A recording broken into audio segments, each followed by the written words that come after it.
Hi friends, welcome to Shri Lakshmi designer. ఈరోజు నేను పొలంలోకి వచ్చానండి. మీకు ఇంకో ఆకు చూపించబోతున్నాను. న్యాచురల్గా దొరికేది ఇది పునర్నవ ఆకు అంటారు. ఇక్కడ వచ్చేసి తెల్ల గల్జరాకు అని అనొచ్చు, లేదా గల్జరాకు అని అంటారు. గల్జరాకులో రెండు రకాలు ఉన్నవి. ఇది తెల్ల గల్జరాకు, ఇంకోటి వచ్చేసి ఎర్ర గల్జరాకు అండి.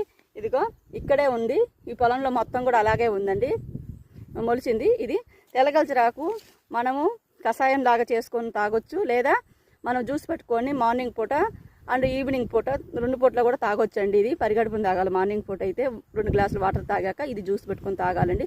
చాలా చాలా పని చేస్తుందండి. నేను ప్రాక్టికల్గా చూశాను. హాస్పిటల్లోకి వెళ్ళి తగ్గంది కూడా నేను ఇది వాడి తగ్గించుకున్నాను కూడా అండి. ఇది చాలా చాలా ఉపయోగపడుతుంది.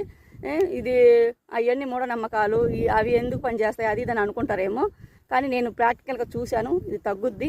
మీకు అందుబాటులో ఉంటే దీన్ని అప్పుడప్పుడు కూరలాగా కూడా ఉపయోగించుకోవచ్చు అండి. బాగుంటుంది. మన పల్లెటూరులో దొరికినా కానీ వీటిని ఉపయోగించుకోము. టౌన్లలో దీన్ని కొనుక్కొని మరీ వాడతారు కూరలకు, కానీ ఇళ్లల్లో కూడా పెంచుకుంటారండి ఈ ఆకుని.